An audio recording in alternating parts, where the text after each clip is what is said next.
여러분 안녕하세요.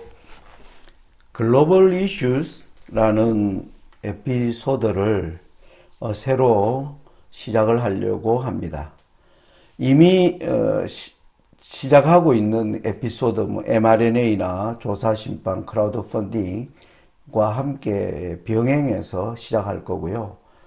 이런 가운데 제가 글로벌 이슈 이 에피소드를 좀 해야 되겠다고 생각한 것은 지금 코로나 이제 팬데믹 이어서 지금 수많은 재앙들이 지금 전 세계를 덮치고 있고, 그리고 또 세계는 인플레이션과 여러 문제로 극심한 혼란에 빠져들고 있는데, 이러한 이 변화를 성경으로 설명해 나가는 일이 있어야 되겠다라고 생각을 했고요. 그 생각이 간절했던 이유는 뭐냐면, 지금 제가 생각할 때 우리 재림교회의 예언을 이렇게 말하는 분들이 가만 강의를 일부를 들어보면, 우리 재림교회 여러분 장점이 1798년 이전에 일어난 어떤 예언에 대해서는 아주 뭐라 그럴까요?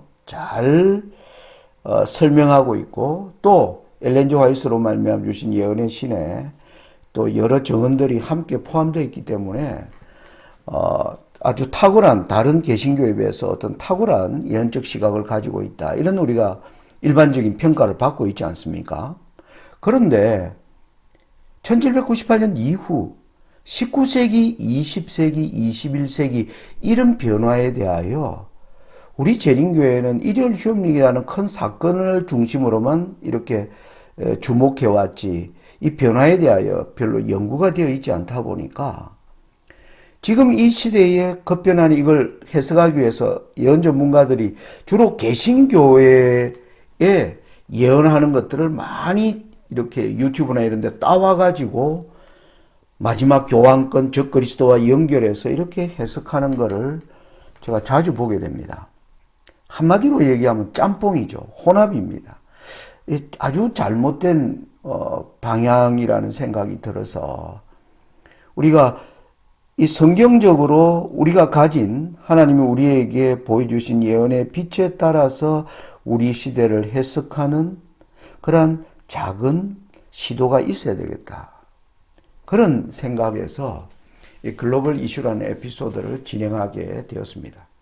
오늘은 유럽의 변화라는 제목으로 좀 말씀을 드리겠습니다. 이 제목의 이유는 뭐냐면, 바로 제가 지금 말씀드리고 있는 바로 전주에 이탈리아와 영국에서 새로운 여성 총리가 등장을 했습니다. 둘 다 40대에. 이탈리아에서는 멜로니라고 하는 여성이 총리가 되었고, 그리고 영국에는 엘리자베스 이제 여왕의 장례식 이후에 트러스 총리의 집권이 시작되었습니다. 이 두 여성의 등장이 갖는 굉장한 상징적 의미가 성경적으로 저는 있다라는 것을 여러분들과 이 시간에 좀 말씀을 드리고자 하는 것입니다. 이 멜로니라는 이 이탈리아의 총리로 아직 이제 일은 시작하지 않았습니다. 선거에서 이제 승리해서 당선이 되었고요. 아마 몇 주가 지나면 이제 그의 집권이 시작되겠죠. 근데 아무튼 당선되자마자 외신은 이 여자에 대하여 여러 가지 자료들을, 우려스러운 그런 여러 가지 전망들을 올리고 있습니다. 우리가 어떤 예언을 연구할 때 국제 어떤 뉴스에서 쏟아져 나오는 뉴스를 액면 그대로 받아들여서는 안 되겠죠. 그죠? 우리는 성경적 시각이 있습니다. 하나님이 우리에게 예언을 보여주신 것은 세상은 이런 방식으로 보는데 너희는 세상을 이런 방식으로 보라, 그런 관점에서 우리가 이제 예언을 해석해야 되고요. 그러면 이 여인에 대해서 객관적 사실, 외신이 보는 관점보다는 객관적 사실을 좀 여러분들에게 말씀드리고자 합니다. 여러분 도표를 보시면 45세의 나이에 이제 총리가 되었는데, 이탈리아 형제들이라고 하는 아주 생소한 정당의 대표로 있다가 이번에 집권에 성공한 것입니다. 쉽게 말하면 지금까지 이탈리아 정당 역사에서 전혀 두각을 내지 못하던, 뭐 선거하면 뭐 1%, 2%이 정도밖에 두각을 내지 못하던 이 정당이 갑자기 이번 선거에서, 물론 연정을 통해서 이루어졌지만은 과반에는 미치지 못하지만 상당한 다수의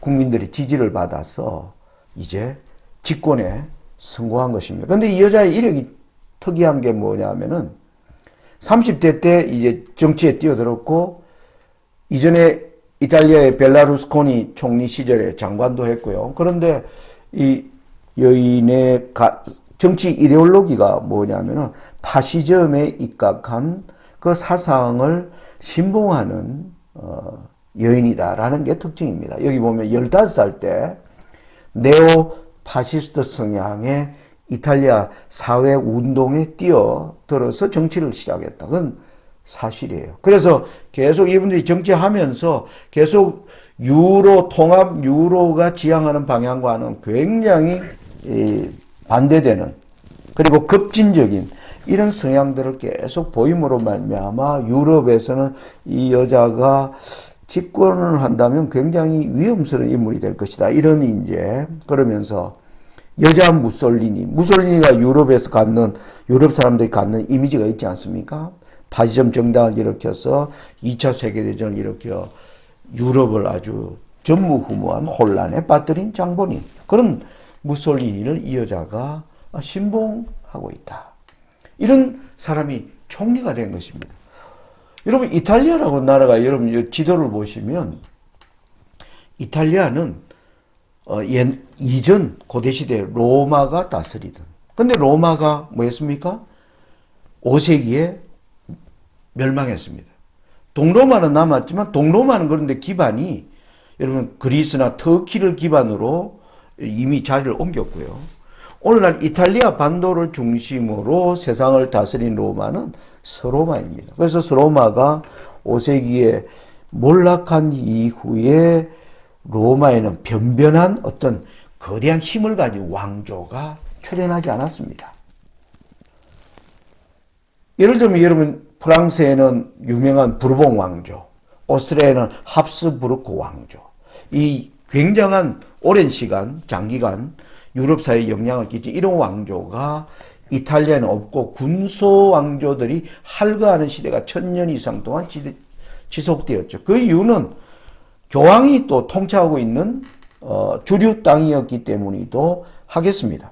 아무튼 여러분, 그런데 1798년에 나폴레옹이 이탈리아를 침공해서 교황을 이제 가두고 난 이후로 이탈리아 땅의 상당 부분이 프랑스 공화 영토가 되고, 이탈리아는 더욱더 4분 5열로 되어 있는 가운데, 오늘날 통일 이탈리아를 만든 것은 1871년 가르발디 장군이 이탈리아 건국 운동으로 오늘날 통일 이탈리아가 만들어졌습니다. 그런데 그 뒤에도 이탈리아는 굉장한 전국에 혼란이 있었고요. 그것을 하나의 옛날의 로마의 영광을 다시 되찾자 하면서 일어난 사람이 바로 무솔리니였습니다. 이는 파시즘으로 알려져 있는. 그런데 무솔리니가 이 파시즘 운동을 통해서 히틀러와 함께 2차 세계대전을 일으키고, 그 이후로 파시즘 이데올로기는 아주 인류 역사에 가장 뭐라 그럴까요? 큰 혼란을 남긴, 거의 말로 정계에서도 권력이 퇴출되었고, 그들의 이데올로기도 거의 죽은 이데올로기처럼 되어 있었습니다. 그런데 지금 네오파시즘, 새로운 파시즘 운동이 일어나는데, 여기에 대한 이 선두주자가 멜로니라고 하는 사실입니다.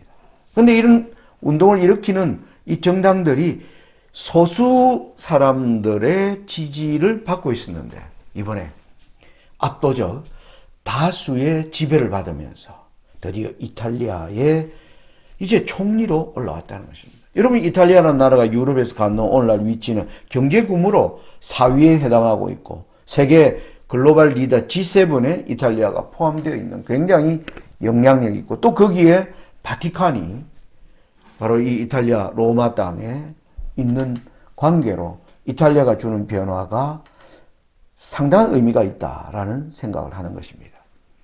자, 또 하나, 영국의 트러스 총리입니다. 이 트러스 총리는 이제 지금 집권을 시작했습니다. 시작하자마자 이 여인이 올린 정책이 이 감세 정책을 하자마자 전 세계의 정시가 요동을 했고요. 그리고 파운드화가 대폭락을 했습니다. 여러분, 이게 뭐냐면은 전체 유럽이 가는 기조와 아주 반대 방향으로 가는 것이고, 미국이 가는 지금 이 재정 기조와도 아주 엇박자를 내는 길을 직접 이 트러스가 총리가 되자 집권 시작의 가장 첫 번째 안건이 이거였다는 것입니다. 여러분, 지금 전 세계가 미국 달러를 온 세상에 지금 퍼뜨려 놓았고, 그래서 돈이 세상에 너무 범람했고, 거기다가 코로나가 오면서 각국이 돈이 없으니 가난한 사람들에게 막 돈을 찍어주고 이러다 보니까 지금 돈의 가치가 뚝뚝 떨어지면서 인플레이션과 겹쳐서 거기다가 금리 인상까지 단행하는 거는 국가의 재정을 담당한 장관들이 돈이 너무 많이 풀렸기 때문에 돈의 가치가 폭락하는 것을 막기 위해서는 돈이 시중에 있는 돈을 진공청소기로 빨아들이는 것처럼 돈을 빨아들이는 정책을 미국이 지금 주도하면서 전 세계가 달러로 말미암아 극심한 혼돈에 빠지고 있는 것입니다.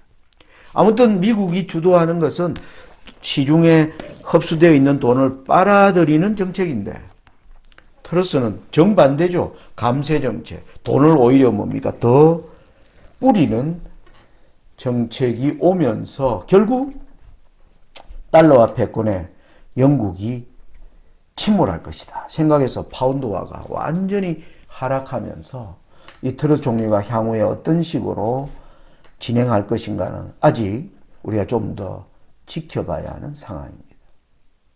여기까지가 지난주에 있었던 두 여성 총리의 등극이 주는 의미라고 할 수 있겠습니다. 자, 여기서 여러분 엘렌 G 화이트의 제가 이 교회정원 8권 28페이지의 내용을 한번 좀 소개를 해드릴까 합니다. 세상은 극장이다. 배우들과 관객들은 마지막 대연극에서 그들의 역할을 하기 위해 참여하고 있다. 엄청난 대중에도 불구하고 사람들이 그들의 이기적인 목적을 성취하기 위하여 동맹할 때를 제외하고는 아무런 연합이 없다. 하나님께서는 계속 주시하신다. 그분의 반역적인 신민들에 대한 그분의 목적은 성취될 것이다. 비록 하나님께서 한동안 혼란과 무질서한 요소들이 지배하도록 허용하고 계실지라도 세상은 인간의 손에 맡겨지지 않았다. 아래로부터 오는 세력은 드라마에서 최후의 극적인 장면, 곧 사탄이 그리스도의 모습으로 오며 비밀 결사를 통하여 서로 연합하고 있는 자들에게서 온갖 불의의 속임으로 역사하는 장면을 연출하기 위해 활동하고 있다. 여러분, 엘렌 G 화이트이 세상을 극장으로 설명한 것입니다. 마지막 때에 극장에 관객들이 모였고 이 무대에 예언에 기록되어 있는 주인공들이 쭉 등장하는데, 이 주인공들이 뭘 연출하기 위한 것이냐? 마지막 극적인 클라이맥스 장면은 바로 적그리스도가 올라온다는 것입니다. 이 무대가 지금 펼쳐져 있고 우리는 이것을 잘 주시해야 된다라는 기조로 지금 정언을 기록하고 있는 것이죠. 자, 그런 가운데 제가 오늘 왜 그러면 이러한 기조 가운데 적그리스도의 출현에 있어서 왜 유럽을 주목해야 하는가? 그걸 여러분들에게 제가 질문을 던지는 것입니다. 여러분, 쉽게 말하면 하나님의 나라가 우리는 지금 이 땅에 임할 때가 굉장히 가까웠음을 지금 알고 또 그렇게 믿고 활동하고 있습니다. 하나님의 나라가 드디어 이 땅에 서기 때문에 하나님의 나라를 최후로 맡기 위해서 온 세상을 하나로 이끌어갈 적그리스도가 그래서 등장하는 것입니다. 자, 이 적그리스도가 마지막 연출의 주인공으로 등장하기 위해서 무대의 주인공들이 예언되어 있습니다. 저 그리스도의 등장에 관한 예언은 계시록 17장에 아주 본격적으로 나오는데요. 그런데 이 예언을 뒷받침하는 내용에 보면 계시록 13장에는 땅에서 올라오는 짐승인, 우리는 이걸 미국어로 해석하죠. 이 짐승이 등장하고, 이 짐승이 등장하면 바다에서 올라오는 짐승의 죽게 된 상처가 나아서 올라오면, 이 교환권의 출현이죠. 그죠? 그래서 미국과 교환권이 지금 연합해서, 제가 여러분들 자주 말씀드려요. 지금 연합한 지 30년 되는 기간에 세상을 이끌고 있는데, 이런 주인공들이 또 하나의 주인공의 등장으로 이 적그리스도가 이제 3명의 주인공이 있습니다. 제가 여기 5개 동그라미인데 이 나머지 둘은 조연입니다. 이후에 제가 설명을 드릴 거예요. 자, 하나의 중요한 주인공이 뭐냐 하면은 열뿔이 주인공으로 예언에 등장하고 있다는 것입니다. 그래서 땅에서 올라오는 짐승, 그 다음에 바다에서 올라오는 짐승이 막 지금 활동하고 있는데, 열뿔이 역사의 전면에 어떠한 성경이 말하고 있는 그러한 역할로 이렇게 등장해 올라오면 적그리스도가 올라올 길이 마련된다. 예언이 그렇게 말씀하고 있다는 것입니다. 자, 그러면 왜 열뿔일까요? 그 근거가 어디 있는가? 바로 계시록 17장 11절로 13절에 있습니다. 여러분, 계시록 17장에 대해서는 제가 이 밤중소리 TV의 여러 에피소드 가운데 마지막 때의 마지막이라는 에피소드를 여러분들이 공부하시면 자세한 내용들을 다 설명을 해 놓았습니다. 그 공부를 하신 분들은 지금 제 설명만 들어도 이해가 되실 텐데, 이게 이해가 되지 않는 분은 그 마지막 때의 마지막 부분을 찾아서 좀 공부를 해 주시면 좋겠다라는 말씀을 드립니다. 거기 이렇게 나오죠. 계시록 17장의 포커스는 뭐냐 하면은 8째가 포커스입니다. 8째가 올라오기 위해서 5은 망했고 하나는 있고 하나는 6째가 있는데 7째인 다른 이가 올라와 이 6째와 7째와 연합하여 반드시 잠깐 동안 일하는 가운데 8째가 올라오는 길이 열린다는 것입니다. 그러면 세상이 멸망으로 들어가는데 이 8째에게 능력과 권세를 주는 세력이 열뿔이라고 기록되어 있는 거예요. 그게 17장 11절로 13절의 내용입니다. 읽어보겠습니다. 전에 있었다가 시방 없어진 짐승은 8째 왕이니 7 중에 속한 자라. 저가 멸망으로 들어가리라. 너가 보던 열뿔은 열왕이니 아직 나라를 얻지 못하였으나 다만 짐승으로 더불어 임금처럼 권세를 일시 동안 받으리라. 저희가 한 뜻을 가지고 자기의 능력과 권세를 짐승에게 주더라. 여기 열뿔은 유럽입니다. 그런데 오늘날 재림교회 안에 열뿔을 유엔으로 막 이렇게 이상하게 해석하는 분들이 많이 등장했습니다. 그게 어디에서 왔나냐면 예언을 잘 모르는 개신교인들이 그렇게 주장하는 것을 재림교회 예언 연구가들이 그거하고 섞어서 전하고 있는 것입니다. 오늘 이 내용에서 그 여부를 다 하려면 또 강의 시간이 길어집니다. 앞으로 언급하고 있겠고, 제가 말씀드린 마지막 때의 마지막에 공부에서 왜 열뿔이 유엔이 아니고 여러 주장에 대하여 제가 다 반론을 거기에 해놓았습니다. 아무튼 열뿔은 로마의 넷째 짐승인 로마가 열뿔을 가졌고 열뿔 가운데서 작은 뿔이 올라오고 이 모든 과정에서의 열뿔의 위치는 오늘날의 유럽입니다. 그래서 이 유럽이 8째에게 능력과 권세를 준다라고 계시록 17장이 말하고 있기 때문입니다. 그래서 왜 유럽을 주목해야 하는가? 이 열불로 상징된 유럽이 적그리스도에게 능력과 권세를 주기 때문에. 그래서 유럽이 이를 위한 하나의 뭡니까? 인프라가 만들어질 것을 성경은 예언하고 있다는 것이죠. 우리는 요한계시록 연구하면서 계시록 19장 7절에 어린 양의 혼인 기약이 이르렀고가 어떤 사건인지 알고 계십니다. 어린 양은 신랑인 예수 그리스도, 신부는 새 예루살렘. 그래서 혼인은 예수님이 하나님의 백성들을 위한 영원한 나라를 받으시는 것. 그래서 이 나라를 받으실 때가 가까워 오면 땅에서는 뭐 하는 겁니까? 모든 악의 연합 공동체가 형성이 되고 거기에서 적그리스도가 올라오는 것입니다. 그때 하나님의 백성들이 무너졌도다 무너졌도다 큰 성 바벨론이라는 기별과 함께 내 백성아 거기서 나오라는 이 기별이 외쳐지는 이 기간에 여러분 바로 적그리스도의 출현, 일요일 휴업령 모든 예언들이 이 짧은 시간에 단기간에 본물처럼 쏟아지는 것을 우리가 알고 있는 것입니다. 자, 그러므로 지금 이탈리아와 영국의 이 총리들의 등극은 드디어 지금 유럽이 어디에 들어갔느냐 하면 전부 각자 도생입니다. 전부 이제는 자기 색깔을 가지고 유럽은 한때 뭐 했습니까? 유럽은 한 나라로 있을 때 세계를 지배했다. 로마가 그러했고 교황권이라는 체제하에 있을 때 유럽은 1000년 동안 여러 나라로 흩어져 있었지만 하나의 종교체제 안에 있었다. 그런데 그 유럽이 지금 미국과 중국이 주도하는 21세기가 시작되자 그것을 막기 위하여 하나된 유럽을 지향하면서 유로화 그리고 뭐였습니까? 유럽 단일시장 그리고 유럽의회 뭐 서로 했지만 계속 삐그덕거렸습니다. 여러분 그리스가 복지정책에서 유로와 완전히 빗나가는 모습 그리고 몇 년 전에 영국이 브렉시트에 해버리는 모습 그런데 이제는 이탈리아마저도 이 이탈리아의 국수적인 정책, 이탈리아만이 가진 어떤 정책, 유럽 각자가 이제는 각자 도생의 길을 가는 길을 확실하게 연 것입니다.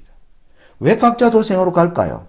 각 나라마다 일어나는 극심한 혼란의 문제를 처리할 수가 없는 것입니다. 여러분 생각해 보세요. 공통적으로 유럽이 당하는 문제가 뭐가 있습니까? 이슬람 난민들이 엄청나게 몰려 들어와 있는 이 문제입니다. 그리고 또 우크라이나 러시아 전쟁으로 말미암아 유럽이 지금 공통적으로 또 기후 문제라든지 공통적으로 되어 있는데 국가 안에서 일어나는 복지에 대한 국민들의 요구 수많은 실업자들이 양산되어 오면서 각 나라가 해결해야 되는 문제가 너무나 얽히고 설켜 있기 때문에 단일 대오로 걸어가던 길을 이제 다 포기하고 각자 도생 그야말로 대혼돈의 시대로 유럽이 들어가는 것을 말하고 있다.